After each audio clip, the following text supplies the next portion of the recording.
turma, eu sou Francisco Abreu. Nós iremos iniciar a nossa aula 1 da disciplina de Circuitos Elétricos, curso técnico em Mecatrônica.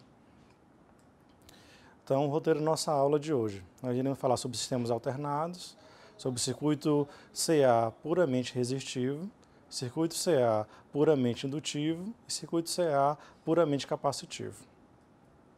Então, a energia que chega nas nossas residências, ela é alternada.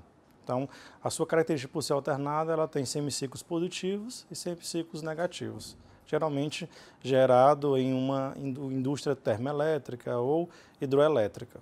Então, esse circuito CA, ele tem algumas características que nós iremos iniciar na nossa aula.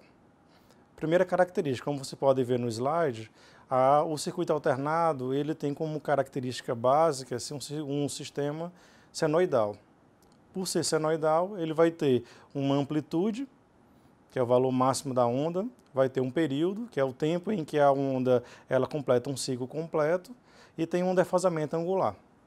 Então, como podemos ver na imagem, nós temos o período como o tempo da primeira revolução, amplitude como sendo o valor máximo do semiciclo de pico, nós temos como frequência o inverso do período, o valor de pico a pico é a diferença entre o valor máximo do semiciclo positivo com o valor máximo do semiciclo negativo, e o ângulo de fase é o defasamento angular. Alguns valores são importantes numa onda senoidal, dentre eles o valor médio. Como podemos observar na figura, o valor médio ele representa o valor de 0,637 vezes o valor máximo da amplitude. Além disso, nós temos o valor também eficaz, que ele representa o valor de 0,707 vezes o valor máximo.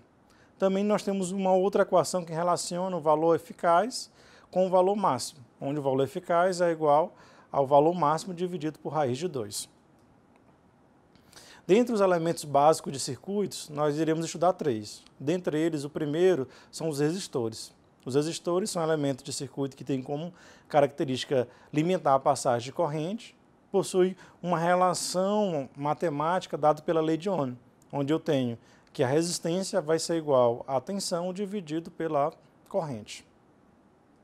Em um circuito alternado, a lei de Ohm também ela se aplica. A única diferença do circuito contínuo é que no circuito contínuo o valor é fixo. Nesse caso, em nenhum sinal alternado, ele é representado por uma senoidal. Então, como podemos observar na figura, nós temos que a tensão da fonte é dada por uma função exponencial, função senoidal, e também ele vale à lei de Ohm,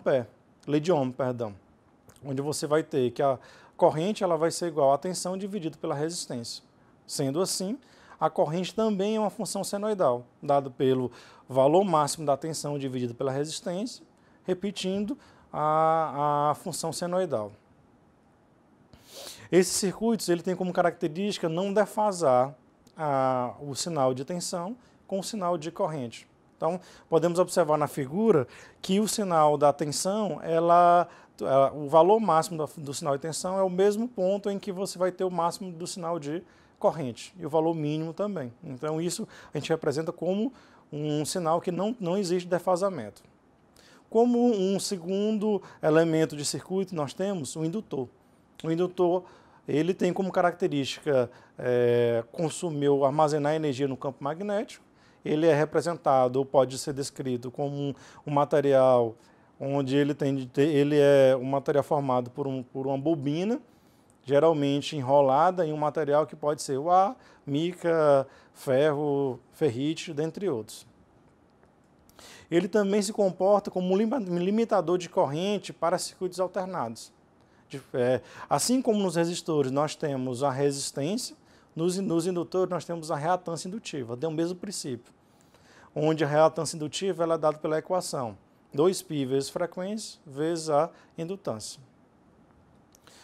Professor, mas como nós vamos utilizar? Então temos aí um exemplo número 1, onde eu tenho uma função senoidal, ela é 220 com a frequência 60 Hz e um indutor com uma indutância de 600 mH.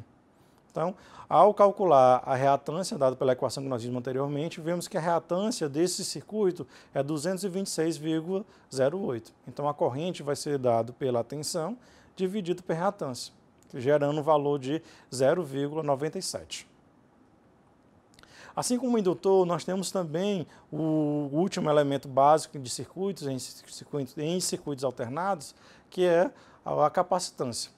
Então, a capacitância ela é representada por um elemento formado por duas placas condutores, entre elas um material isolante.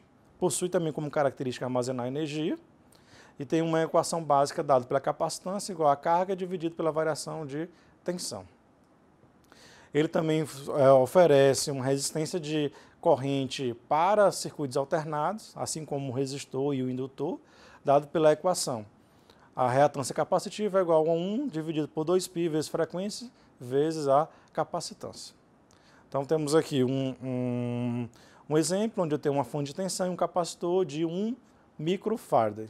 Então, inicialmente devemos calcular a capacitância, utilizando a equação que nós vimos anteriormente, dá o valor de 2.654. Então, a corrente vai ser dada pela tensão dividido pela reatância, utilizando a lei de Ohm. Então, o valor dessa corrente vai ser 82,9 mA.